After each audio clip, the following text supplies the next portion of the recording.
today we are starting the second part from the chapter humidity and precipitation. In the first video session we learned about humidity, then classification in humidity. Those are relative humidity and absolute humidity. After that we learned the definition of condensation, that means what is the condensation and how the process of condensation is. Then we read about some forms of condensation. So these forms are fog, dew, clouds, then mist. So these are the forms of condensation we learned. Today this is the second part of the chapter, and this chapter we are starting from precipitation. So let us see what is precipitation. Precipitation is the process by which the condensed water vapor falls to the ground in various forms. Okay, so precipitation is denoting the process where condensed water vapor fall on the ground surface in various forms. So in the condensation process we learned that water vapor transform into water droplet or ice. So these water droplets are ice is very small in size. They spread all over the atmosphere. Now after when 2 or 3 water droplets collide to each other, they became heavier or larger, and they cannot flow over the atmosphere. So that is why they fall down, because of action of the gravitational force they fall down, and this process is called precipitation. Now precipitation has different forms. Okay, so these forms are as I write here: rainfall, then snowfall, and others. Okay, so we have seen that condensation also has different forms. These are fogs, then mist, then clouds, then dew, frost. These are the forms of condensation. Okay, so yes, so this is precipitation, and these are the forms of precipitation.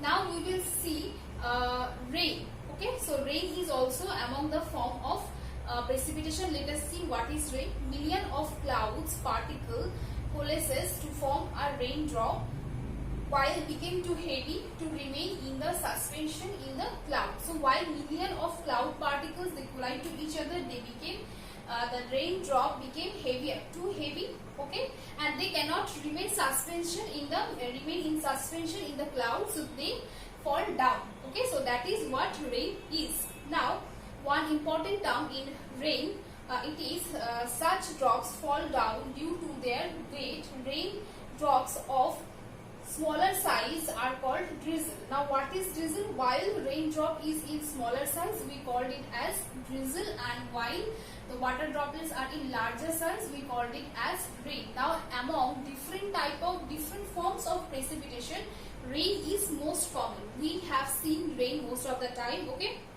so this rain is coming under precipitation, and rain is also common type of precipitation. Okay, now we will see snow.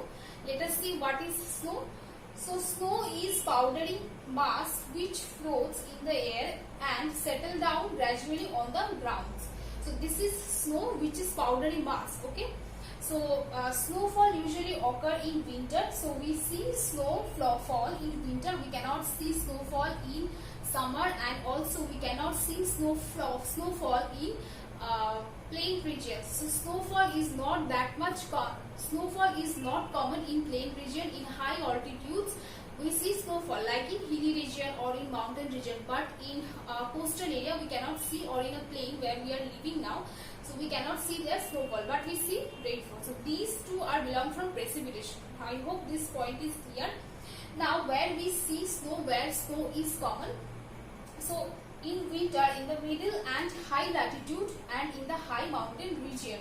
So latitude wise or location wise, we can say that snow is common in high latitude, because the high latitude is nearer to the pole region. So that's why it is common there, and also in high and middle latitude. We cannot see snowfall in lower latitude or near to the equator, but we can see snowfall in near to the equator if the place has height, or if the place is situated at high above the sea surface. So these are snowfall, and so this is snowfall and this is rain. and this is the definition of precipitation. I hope this point is clear.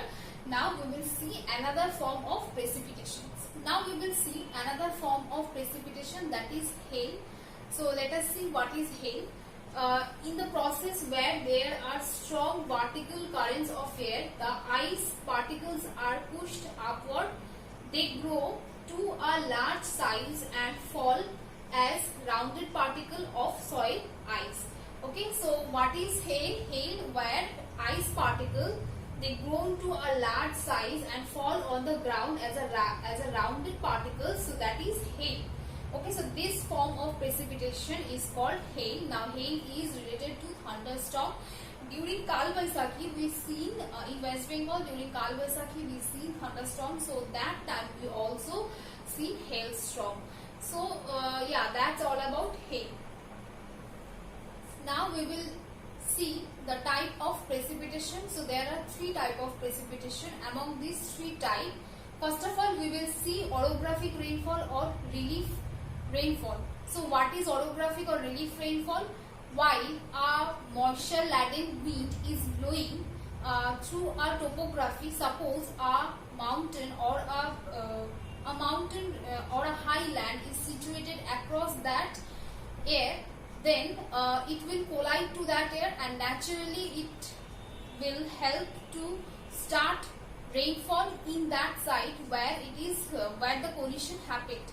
And this is the process of orographic rainfall. And after the rainfall, while the air is reached to the other side of the highland or the mountain, there will be no moisture, so there will be no rainfall. Okay, so this is the process of orographic rainfall. So the area or the side which is facing the moisture air is called windward side, and the area which do not receive any rainfall, the area will called leeward side. So this is how orographic rainfall occurred. Now we will see definition from your textbook. So orographic rainfall occurs when the air is forced to ascend up slope of a mountain range or a plateau which lies in its path. So a moisture air will ascend up the slope of the mountain range. It will ascend according to the slope of the mountain or the plateau. Okay. Now what happened?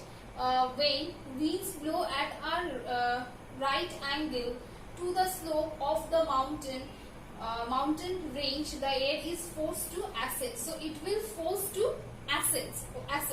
Right, so such force ascents leads to the cooling of air. Now there it will get cooled at the upper side of the range and below down the point and below dew points, and below the dew points this cause condensation or precipitation. So this is the process of orographic rainfall. Now there is an example from your textbook is there. So there is an example of Western Ghat from India. So in Western Ghat, southwest monsoon occurred rainfall in the windward side of Western Ghat where Mumbai is situated. So because of the windward situation of Mumbai, there is more than 200 centimeter of rainfall per year, but the Pune city is situated just opposite of Mumbai, that means in the rain shadow side or leeward side of Western Ghat. So there are 75 centimeter rainfall per year. So that is the example of orographic rainfall. You can put from your textbook. Now I will draw a diagram through which we will understand the orographic rainfall process clearly. Okay. So first of all, I am drawing here a mountain or a highland, or it could be a plateau also. Okay. So here is waterland or water body. This area is water body. Okay. Now wind is blowing over here. These are winds are blowing and these are ascents according to the slope of the mountain.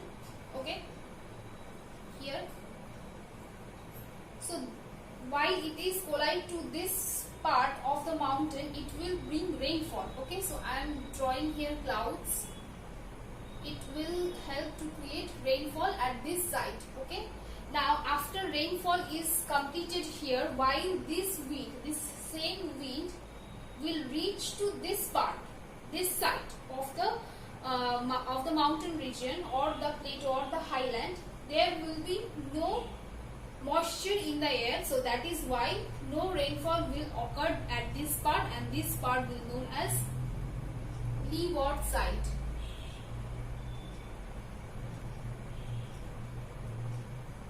Leeward, and this is windward.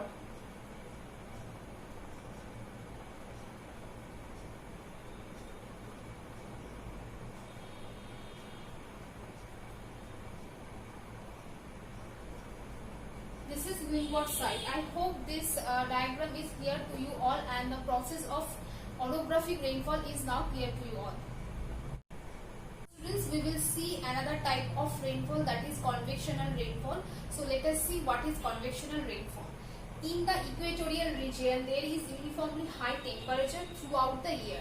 As we know that the equatorial region, that is 0 degree latitude, and regions nearer to the equatorial regions, they are high in temperature.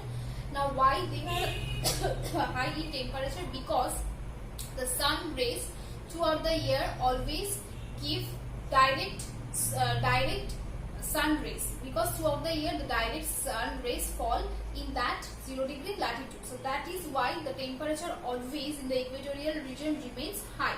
Okay, so this leads to intense heating of land and rotation of heat to the atmosphere. So land always heated, and there is also, sorry, not rotation, it's radiation of heat to the atmosphere. So the land always heated by the sun rays, and also it radiated its temperature to the atmosphere. Okay, so this is the feature of land in the equatorial region where the convectional current, convectional rainfall happened. Okay, now the heated air near the ground expand in volume and became lighter in density. So the air which is situated nearer to the ground, they take temperature from the ground and it will expand and it will be light in density. So that is why it will ascend to upward. So it will ascend. Okay.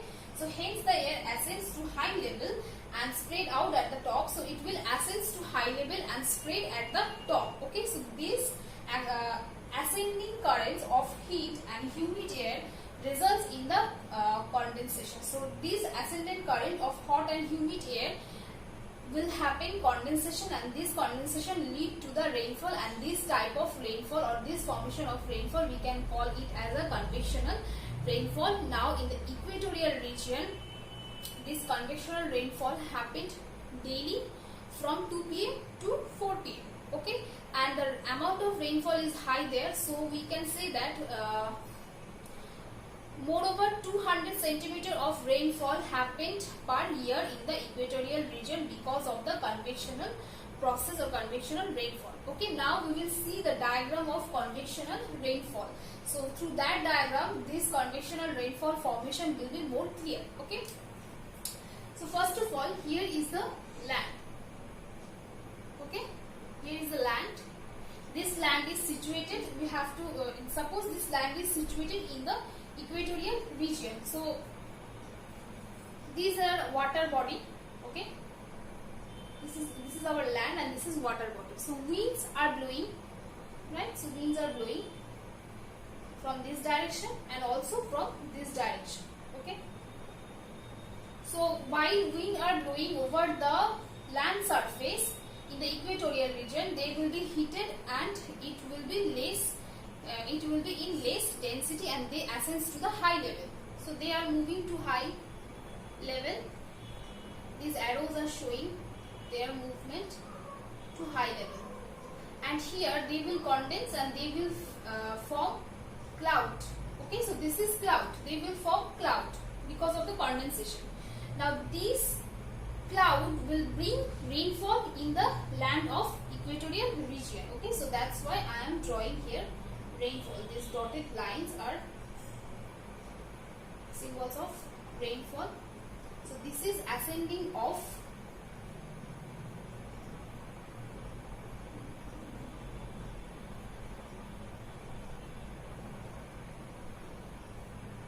hot